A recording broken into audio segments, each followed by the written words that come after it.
Hello, and welcome in this session on Agile and Open PM Square. Is it a reality or myth? I'm Olivier Beguin, French guy, speaking Dutch and English too. I have several years of experience in the promotion of method, tools, and coaching people. This session is based on several years of experience inside the European Commission, where I had the chance to meet different project teams working in the context of PM Square. In this session, I would like to provide you some insight about how you could compare different methodologies amongst them. By doing this, you should be able then to identify what are the similarities and differences between, for example, Open PM Square and Agile frameworks like, for example, SAFe. At the same time, I would like also to see if it would be possible to touch certain topics like risk management, planning, scope, specification, and others when we do these comparisons. In this session, I will try to give an answer on two very simple questions. First one is, how does Agile compare to Open PM Square?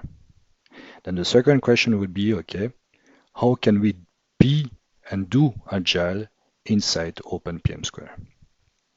In order to address these two questions, I have a very simple process. That process is composed of 3 steps. The first one is about gaining an overview of all the different roles, activities, and information promoted in Open PM Square. This is necessary so that the second step can be performed, which consists about distributing the content of Open PM Square among different categories called alphas. The same will be done with another framework, for example, SAFe. When the two frameworks have been distributed, having their content distributed in the alphas, it will then be able to compare them through these different alphas. At the end, we should be able to derive certain conclusions, recommendations based on these comparisons. So let's start with step number 1, which is the visualization of interactions, people, artifacts, and activities. This should be something familiar to you. If you go inside the guide of Open PM Square, you should be able to find a REST table like this one on different activities or artifacts. On the right side, you see a visualization of it, which is very simple to understand, as it says that as a project manager, I will be able, or I should be able, to summarize the project objective and approach. When I do this, I should document information inside the project handbook, and for me doing this summarization, I need as input the project charter, the minutes of the planning kickoff meeting, and the business case. Of course, I can also be supported by the business manager and by the project core team. If you use a visualization like this and you would apply on all the different topics which are available in Open PM Square, you would end up with something like this. This picture gives you the big picture about all the different activities promoted in Open PM Square, including the roles that are in charge of performing these activities, and the view about which information is used as input for an activity and what information is produced from an activity or updated. This kind of relationship are necessary so that we can understand the relationship between the different activities. As you can see, here I have all the activities related to the initiating phase. I have the one about the planning phase, executing, and monitor and control, which is much larger. Now that this visualization has been done, let's talk about the classification of this content among alphas. If the concept of alpha is still not familiar to you, don't worry, it's not a big deal. What I would then suggest you is to have a look on the site of Eva Jacobson about these different variants of methods called essentials. It's explained over there very well about what alphas are. To make it very simple, an alpha is something that we use to perform an activity. And the essence of software engineering says that we can recognize 7 alphas, 7 key categories of information that we manipulate during our activities. These 7 alphas are these ones. So in any initiative, you always have people that needs to be satisfied. These are the stakeholders, like project stakeholders. The project stakeholders have needs that will represent opportunities for us or for a team to provide a solution. That solution will have to be defined in terms of requirements. The solution will be built over time so that it will satisfy the needs of the stakeholders. Of course, the creation of that software system or a product or a service will not happen by magic. You need to perform some work, and this work is performed by people. So work performed by people. And these people are not going to work in different fashions. They need to be streamlined. They need to work in a certain fashion. And this is what we call the way of working. Now, as said, I will use this model to then classify the content of OpenPM², but I'm also going to do it with another framework, which is said being agile. And my actual experience inside the commission is using AgileRTC, which is a variant of DAD, but also SAFe. So for today, in this session, I'm going to focalize on SAFe. So let's start with SAFe and AgileRTC. Let's look about their content and try to divide this amongst the different alphas. As you certainly know, inside an agile team, there is one recurrent activity which is iteration planning, sometimes called sprint planning. Who is involved over there? Typically the product owner and the teams also, of course, but the product owner is going to decide what should be the scope of this iteration planning. When you are working in the context of a program or multiple teams that need to be synchronized, we have a similar kind of activity which is called the PI planning. Of course, this PI planning is not executed inside or for every iteration. It's more about the sequence of iterations, as you can see on the top. So at the beginning of every iteration, we have an iteration planning. But after a sequence of, for example, 5 iterations, we do a PI planning. That's a common planning session amongst different teams to ensure they are synchronized for the coming next 5 iterations. The content of an iteration planning or a PI planning does not exist by magic. People have to think about it. People have to formulate what should be the scope. And this is what we call a backlog refinement session. In the backlog requirement session, we typically have a product owner at level of a team, but at level of a program, it's what we call a product manager. Now, if we look about the artifacts, what we manipulate, you certainly know that when you're at that team level and we think about something that might have to be addressed in the context of iteration, the first concept that we have is an epic. The only stuff is that an epic is typically either not clear enough to be taken on board inside an iteration or considered as too complex. So it needs to be further decomposed in smaller pieces. On the other hand, inside an iteration, the concept which is typically coming back is the concept of user story. As a generic term, we could say that both a user story and an epic are team backlog items.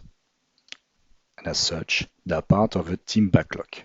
So if we look about the artifact at level of a team, we have a team backlog with team backlog items being user stories or epics. If we now look about a program, so a combination of multiple teams, we have exactly the same logic. So if we think about something that should be taken over time, but which is too big or not clear enough to be addressed in the context of one PI, we call this a program epic. On the other hand, what we try to have are what we call features. These are features like in the project charter. So they represent a characteristic or the product of the service that will address certain needs of our stakeholders, but we also think that this feature can be implemented in the context of a PI. There is something equivalent which is called an enabler, which is more hidden feature. It's something that we need to do so that we can enable us building these features. And if we think about a generic term, we could call this as a shared backlog item. And of course, they will be part of something which is called a shared backlog or a program backlog. In fact, the shared backlog is a term that we use in Essence. Program backlog is something that we use in SAFe. This PI planning session, like in PM Square, are not things that we do in a cowboy mode. We need to prepare them. That's the reason why we have a prepare for PI planning session, which is recurrent, which is not only about preparing the session, but also ensure that what we take on board in the PI is still aligned with the strategic teams of the organization. So it's really to confirm with the customer that we're on the right path. And as you know, both inside an iteration or in a PI, there are days. And on every day, what we expect is that the team is going to meet and discuss about what they did and what they should do next. In that discussion, they may identify some impediments, things which are blocking them. Of course, they should also report about what they plan to do. So there we are talking about tasks. The idea inside an agile team is that we work with visualization tools so that we make it easy for someone to understand where we are. And therefore, we are using typically Kanban systems, boards. On the side of the way of working, next to the daily stand-up, imagine that we have some issues, some impediments, and we need to discuss with other teams. Then we need to escalate these impediments. And that's the reason why we have this scrum of scrums. And in parallel, we need also to ensure alignments amongst different teams, amongst different product owners or product managers. And that's the reason why we have PO syncs. In terms of the product or the service that we are building, there is a meeting which is called the iteration review. This iteration review occurs always at the end of an iteration where the team is presenting the achievement they did. So at this iteration review session, we get an increment of the product which is provided. In parallel, when we scale up this kind of meeting at level of a program, we have what we call a PI system demo. So again, is to showcase what has been developed, but maybe not in just one iteration, but a sequence of, for example, 5 iterations. And there we have the contribution of different teams which are presented. Finally, in an agile spirit, we also want to learn continuously and see how we can improve. That's the reason why we have the iteration retrospectives, which are also done in the context of every iteration. And when we scale this up to multiple teams, it's what we call an inspect and adapt. So it's exactly the same as an iteration retrospective, but it's after a sequence of multiple iterations. So what type of information do we manipulate? Mainly learnings. So we have moments of learnings and we assess what is working well, what could be improved, and we come up with some suggestions. So this provides you an overview about what SAFe or Agile at EC very briefly provides you in terms of artifacts, in terms of role, but also activities distributed amongst the different alphas. So let's see what happens now with Open PM Square.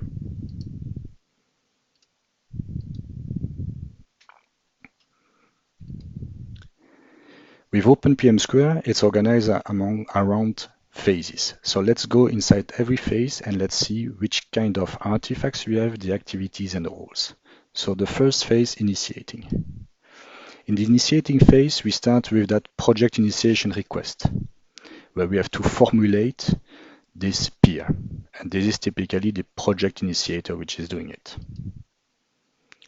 From this peer, we go at level of justification for the investment, and therefore we create this business case.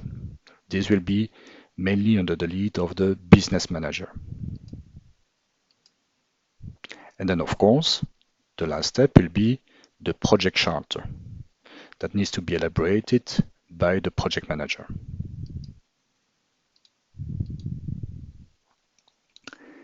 Now we reach the end of the initiating phase and we need to assess if we are ready to move to the next phase, which is the planning phase. So let's enter the planning phase. Inside the planning phase, the first thing is to align everyone about what is the scope of this project. Therefore, we have this planning kickoff meeting. Then the next step will be about doing the decomposition of the scope of that project in terms of deliverables, identify the tasks needed to achieve these deliverables, estimate them, and then create a schedule for the project. Also, as a project manager, I will have to work about this project handbook to summarize the project objectives and the approach that we will adopt in this project. In certain cases, we might rely on external resources and therefore we will work on an outsourcing plan. We should not forget that when we create the deliverables, they need to be accepted. Therefore, there is a deliverable acceptance plan. We know that the product or the service, when the project will be finished, might lead to further benefits, and these ones need to be followed up. That's the reason why we have this business implementation plan.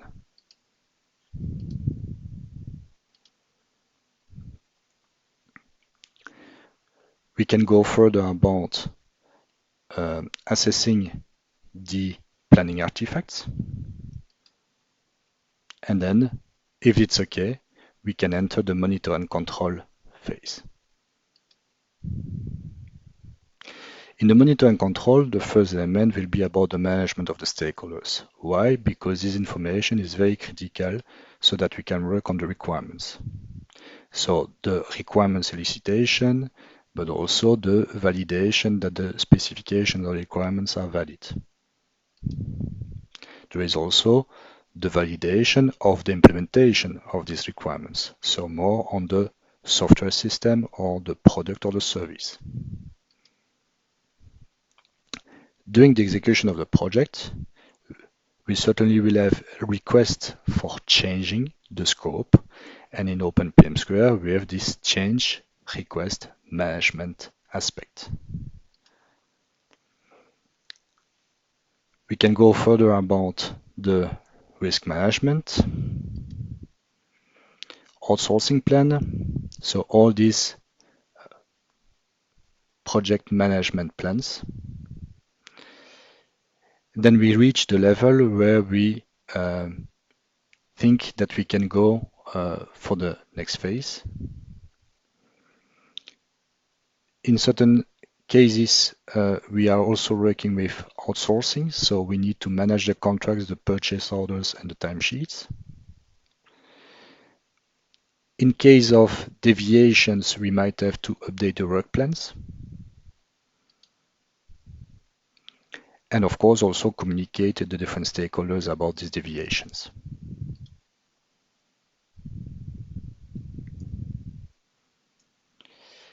We should not forget that during the execution of the project, progress report needs to be generated so that we can follow up about the progress of the project.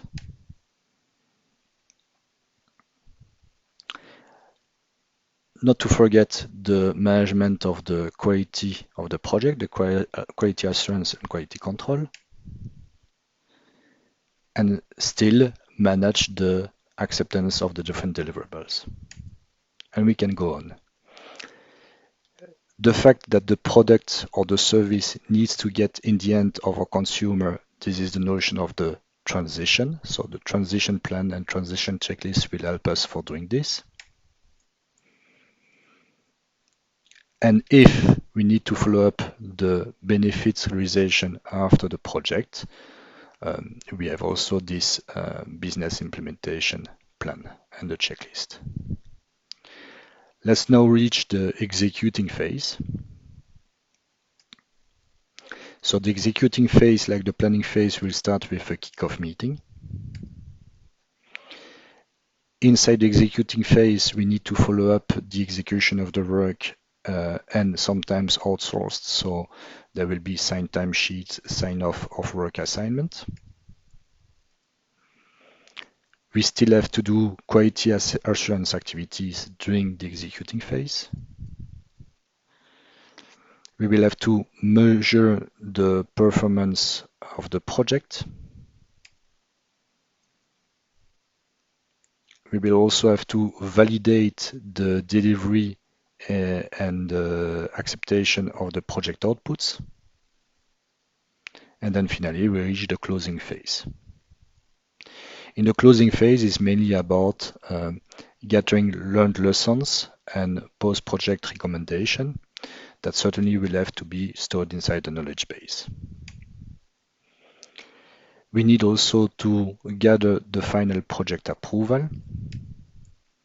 And then, of course, we are ready to release the resources of the project and then to archive all the project artifacts. So as such, you see the different activities, artifacts, and roles that we have in the context of OpenPM Square distributed among the different alphas.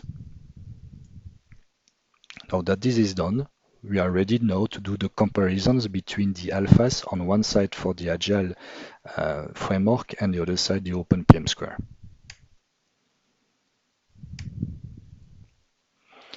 So about the opportunity, as you can see, in OpenPM Square, it's mainly about the project initiation request, the business case, and the project charter. On the Agile side, we have more items that are continuously revised. So, in fact, it's more like a continuous exploration and evaluation of the opportunities. So we might have multiple program epics or multiple epics. We keep them in the backlog and we will start opening them, describing them when we see that we have the resources to address them and when it's time to do it. So we don't try to analyze all the opportunities at once in this program backlog or team backlog. In addition to this, we also use continuous reprioritization of these items in the different backlogs. About the requirements, we can see that on OpenPM Square, we have, of course, a requirements document, or it could be a repository. And what we try to do is to track and follow up change requests about this set of requirements. On the other side, on the Agile, we limit the tracking of changes only to the variation of the backlogs. So for example, adding a feature, updating a feature, removing a feature, or the same for the user stories. But on the other side, we always welcome changes even if they are late in the life cycle. So it's not so much about the focus about tracking the changes. It's more about we accept the changes, but we then have to negotiate what should take the priority or not when we accept a change or an addition, new information. In addition to this, the requirements management approach in Agile is very simple. It's mainly focused on conversation and very few roles. There are no states that represent handovers of documents among the different parties. A note, a solution intent in SAFe exists and is still useful. So in fact, the items in the backlogs are temporary elements. If you want to have persistent information, you need to have this information in a solution intent. For example, use cases could be a mean to represent these persistent requirements information. About the work, as you can see in OpenPM Square, we start with that scope that we divide with different deliverables, that we identify the activities and estimate so that we can come up to a project schedule. In Agile, we don't go in that way. What we do is that we accept that we have a rolling wave planning. So the planning will be refined over time, so at different moments. We also accept that we have different horizons in our planning. So for example, we have the horizon of the iteration, so we know what we commit in this iteration, but we don't commit for the next iteration. The same for the PI with different elements. And then in terms of estimation, we mainly rely on relative estimates, where the time unit is either an iteration or an increment. So as you can see, if I can reach the level of having a backlog where all the items are ordered by priority, then using this virtual meter, I could say, okay, give me an idea about where I could stand after 1 or 2 PIs.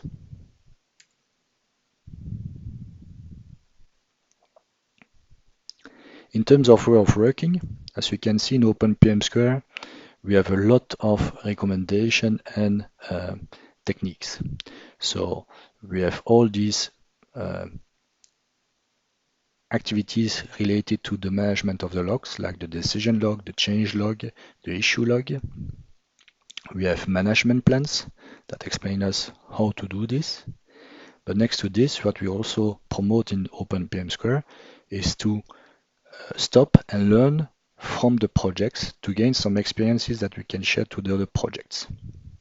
Plus, we also want to organize this session properly, therefore think about an agenda, communicate the agenda, execute the session, and summarize how the session went and create minutes of meeting. On the side of, let's say, SAFe or Agile in general, we also have moments of learnings, but these ones are defined by this notion of iteration and PIs. As repeated, we are not focusing about trying to track all the changes. We like to have changes happening because having a change is an indication that we have a better knowledge about what is needed. Plus, these activities should be repeated during the different phases. At level of the team, so the people, you can see that on one side on OpenPM Square, we are working with contracts, assignments, and typically driven by the project manager. On the side of Agile, we are more about having the notion of a team self-organizing. Plus, the fact that this team will continuously, on a recurrent basis, try to improve themselves by having learning moments through these iteration retrospective or inspect and adapt sessions. Finally, about the software and the stakeholder alphas, what you can see is that on OpenPM Square, we recognize that the success criteria or the acceptance criteria for the deliverables needs to be captured. We also recognize that it is important that we help the end user of the product or the service to adopt the different deliverables, therefore the transition plan. And of course, we need to track that officially the project is accepted. And also we need to have a clear picture about who are the stakeholders of our project. On the side of Agile, while these elements are still interesting and useful, for example, acceptance criteria are part of the concept of user stories, features, enablers, even epics. What we focus over there are more about having moments, recurrent ones, where the teams are meeting the client, the stakeholders. And through demonstration, exposition, the teams are going to show what they've achieved over a certain period of time. And this is done during the session that we call iteration reviews and PI system demos.